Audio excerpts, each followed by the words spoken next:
नमस्कार दोस्तों, मैं नवीन सिरोवा आपके अपने YouTube चैनल हिंदी बाय नवीन सिरोवा पर हार्दिक स्वागत करता हूं। तो देखिए दोस्तों कि कोरोना है वो दिन प्रतिदिन बढ़ता जा रहा है। उसकी पालना में जो उपाय हैं, जो सरकार के द्वारा गाइडलाइन है, किस रूप में हमें रहना है, कैसे उस सभी का हमें पालन करना है और अपने घर में ही रहकर हमारा जो लक्ष्य था, पहले जिस भर्ती की परीक्षा की तैयारी कर रहे थे उस लक्ष्य से हमें नहीं भटकना है।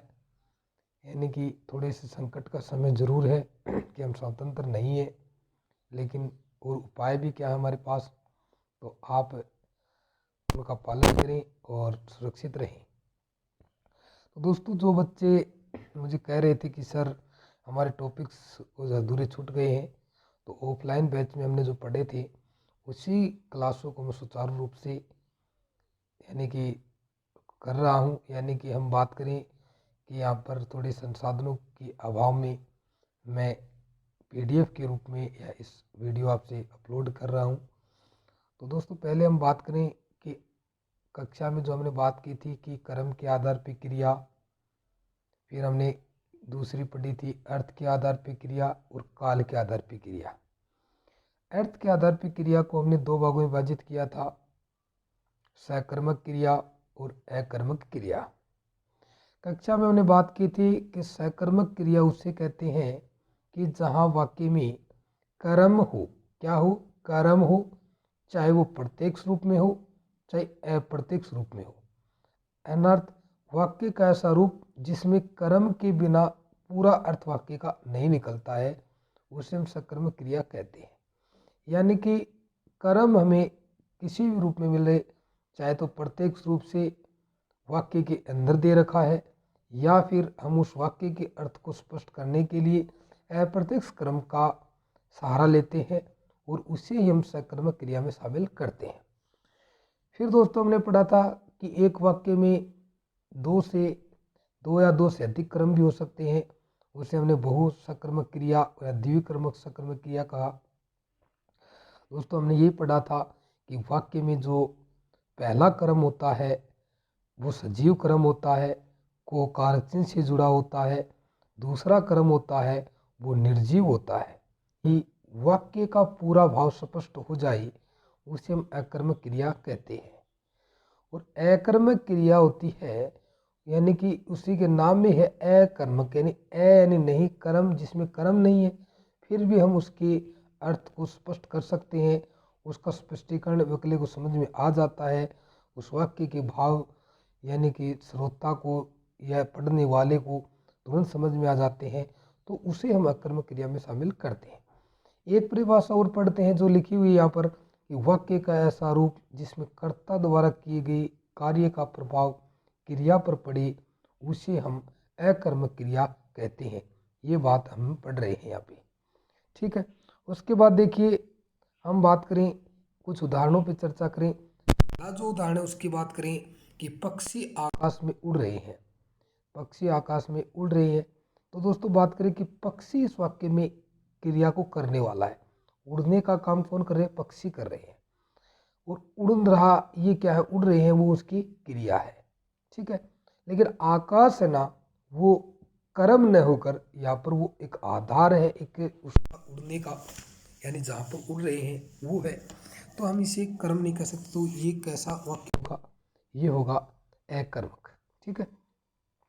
अगले उदाहरण की हम बात करें कि जैसे बालक सो रहा है, बालक हंस रहा है, बालक उछल रहा है। ऐसे जो उदाहरण होंगे, जैसे बालक छींक रहा है, तो बालक उदास है, तो यानी कि जो वाक्य होंगे, यानी कि ये सभी जो मोहन ईमानदार है ना, ये जो होंगे ये भी किस में शामिल होंगे? अकर्मक क्रिया में होंगे। पहला जो वाक्य देखो, बालक है इस क्रिया का, सो रहा क्रिया का करता है, सोने की क्रिया किसके द्वारा हो रही? बालक के द्वारा। लेकिन दोस्तों, यहाँ पर कोई कर्म के बिना हम समझ रहे कि बालक सो रहा है। यदि अगला बोला बालक सो रहा, तो हम तुरंत उसके भाग में बालक सो रहा है, हमें किसी और यानी कर्म या किसी शब्द या पूरक की आवश्यकता नहीं होगी। तो दोस्तों बालक सो रहा है, इसी से पूरा है, तो सो रहा है क्रिया वो अकर्मक में आएगी। ठीक है, जैसे बालक जा रहा है, बालक आ रहा है ना, ऐसे जो बात वाक्य होंगे वो सभी अकर्मक क्रिया में होंगे।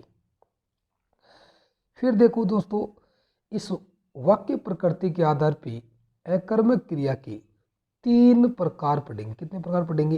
3 प्रकार हम पढ़ेंगे। अकर्मक क्रिया के 3 प्रकार पढ़ेंगे। पहला है गत्यर्थक अकर्मक क्रिया। देखो दोस्तों, क्या होता है गत्यर्थक का? गति जोड़ अर्थक, यानी गति, यानी कि वाक्य का ऐसा रूप जिसका कर्ता गतिमान अवस्था या गतिज अवस्था या गति के रूप में, चलायमान रूप में, यानी कि अकर्मक क्रिया का बोध कराता है, उसे हम गत्यर्थक अकर्मक क्रिया में शामिल करते हैं। जैसे कि उदाहरण की बात करेंगे, जैसे हम बात करें कि सांप जमीन पर रेंग रहा है, पहला उदाहरण दे रखा है इसमें, यानी कि सांप है वो रेंगने का काम करता है, जमीन उसका आधार है, रेंगना ये क्या है? रेंग रहा है, ये उसकी क्रिया है। ठीक है, सांप रेंग कर है।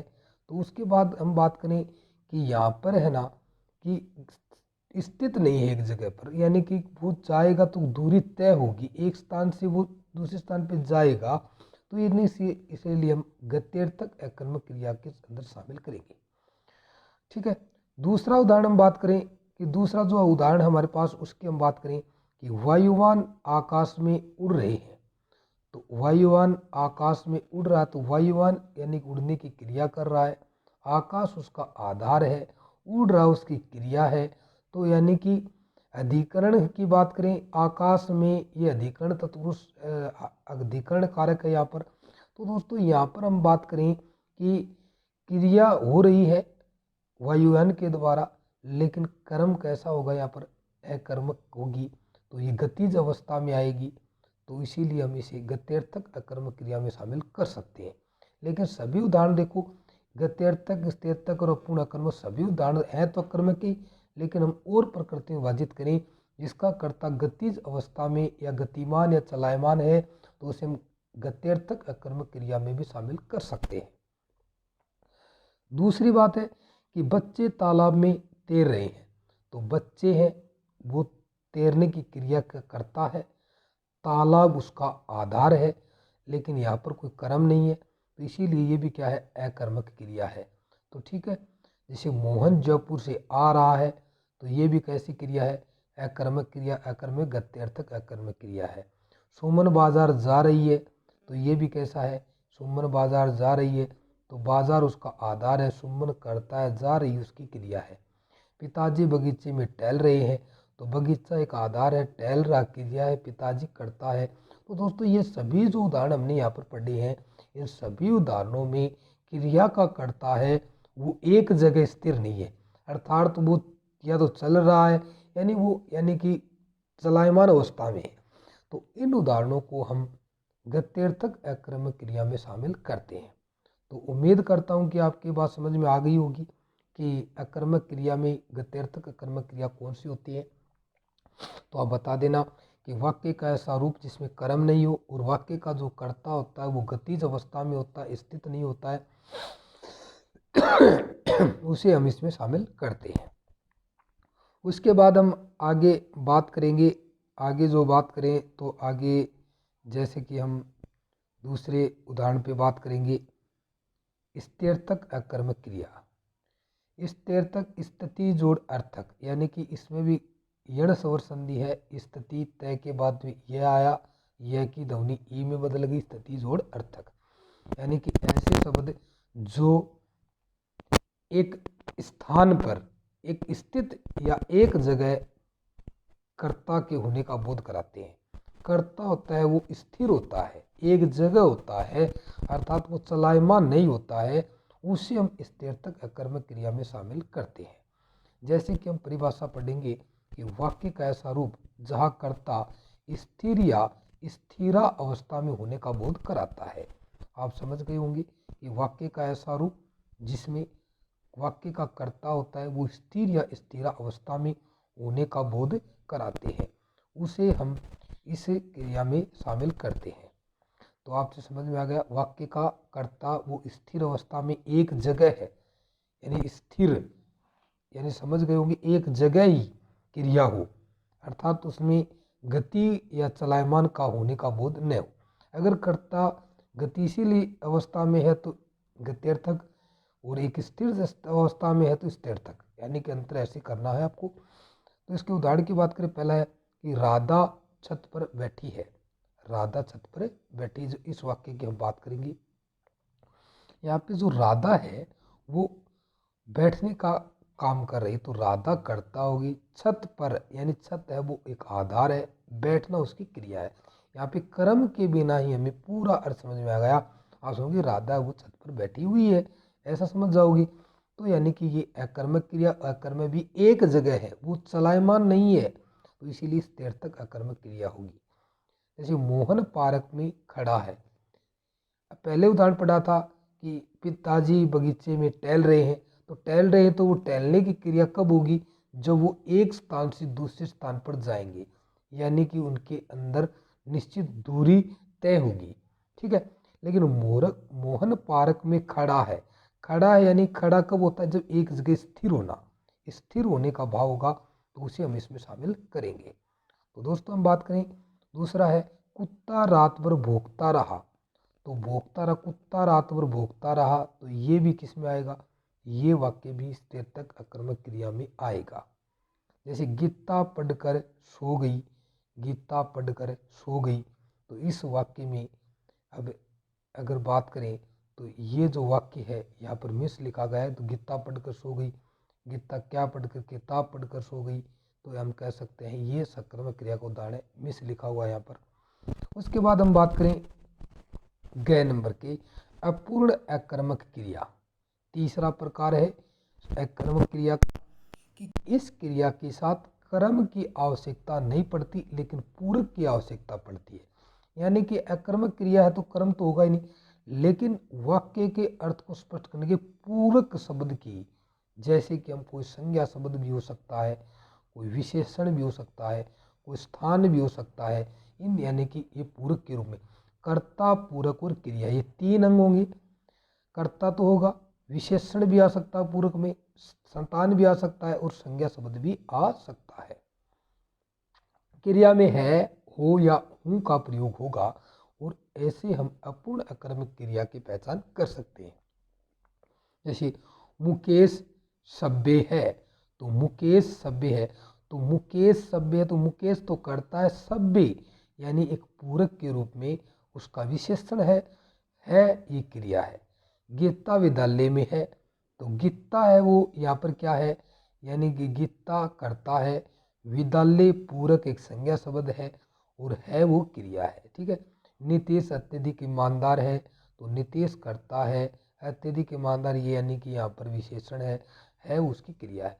तो वाक्य का ऐसा रूप जिसमें कर्म की आवश्यकता नहीं होती, लेकिन पूरक की आवश्यकता होती है, वो सभी शब्द अपूर्ण अकर्मक क्रिया में आएंगे। यानी कि एक कर्म न होते भी सीधा अर्थ समझ में आ जाए, वो अकर्मक क्रिया होती है। उसके बाद हम बात करेंगे कि कौन कौन सी जो प्रमुख अकर्मक क्रियाएं हैं, किन किन शब्दों से बनेंगी, तो चर्चा करें। जो पहला जो हमें शब्द दे रखा है उसकी हम बात करें कि देखिए यहाँ पर जो दे रखे हैं, थोड़ा सा मैं उसको जूम कर लेता हूँ, तो आप देखिए इसके अंदर कि कौन कौन से जो शब्द हैं।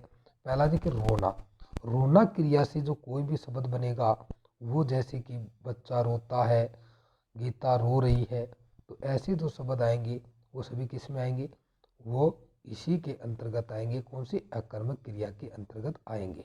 ठीक है, उसके बाद हम बात करें कि अगला हंसना क्रिया है, वो भी इसमें आएगी। उड़ना क्रिया की बात की, जमना, टहलना, दौड़ना, जाना, आना, तैरना, उछलना, छलांग लगाना, भौंकना, चहकना, घूमना, उठना, ये सभी क्रियाएं हैं वो किस में शामिल होंगी, प्रमुख अकर्मक। इनसे कोई भी वाक्य निर्माण होगा, जैसे बच्चा छलांग लगाता है, कुत्ता भौंकता है, बालक उछलता है, मोहन तैरता है, वह जयपुर जाता है, वह गांव से आ रहा है, वह रो रहा है, वह हंस रहा है, वह छींक रहा है, वह बर्फ जमना, टहलना, दौड़ना, चहकना, घूमना, ये जो सभी क्रियाएं होंगी वो अकर्मक क्रिया के उदाहरणों में शामिल होंगी। उसके बाद देखिए एक विशेष बात है कि पशु पक्षियों की आवाज़ या ध्वनि सदैव अकर्मक क्रिया में शामिल होती है। वेरी इंपॉर्टेंट बात है कि कोई भी पशु या पक्षी की जो आवाज़ होती है वो सभी होती है, वो हमेशा क्या होती है, अकर्मक होती है। देखो जैसे कि हम बात करें, भौंकना हमने बात कर ली, चहचहाना हमने बात की, मिमियाना है, रबाना है, दहाड़ना है, चिंगाड़ना है, बलबलाना है, पुकारना है, पुकारना है, गर्जना है, ये सभी शब्द होंगे वो अकर्मक क्रिया का बोध करवाएंगे। और आपके लिए एक इम्पोर्टेंट पर्सन जो मैं आपके लिए लेकर आया हूँ, आपको कमेंट बॉक्स में उसका आंसर देना है। और वो पर्सन है इस रूप में कि आप पर्सन की बात करेंगे कि पर्सन ये है कि आपको बताना है कि निम्न में से किस विकल्प में द्विकर्मक क्रिया नहीं है। जैसे कि आपको इसका कमेंट बॉक्स में आंसर देना है, मांगना, रोकना, हरण करना, लिखना, यानी इनमें से कौन सी क्रिया है वो द्विकर्मक क्रिया का उदाहरण नहीं है। इसका आंसर आपको कमेंट बॉक्स में अवश्य देना है। तो दोस्तों यदि आपको वीडियो अच्छा लगा है तो कमेंट बॉक्स में ज़रूर बताएं, या फिर आगे जो वीडियो मैं डालूँ तो उसमें आपको बताना है, आगे जो वीडियो डालूँ उसमें बताना है कि आपको किस रूप में मुझे थोड़ा सुधार करना है, कि मैं जल्दी बोल रहा हूँ या फिर कैसे, इसके अंदर जो भी आपको संशोधन की आवश्यकता होगी तो आप मुझे बता सकते हैं। यानी कि मैंने आपके लिए छोटा सा प्रयास घर से ही किया है। तो all the best, thank you. पढ़ते रहिए, खुश रहिए और अपने घरों में सुरक्षित रहिए। और आप ज़रूर इसका कमेंट बॉक्स में आंसर दें और इनको अपने नोटबुक में जहाँ से छोड़ा था आगे इनको उतार लें।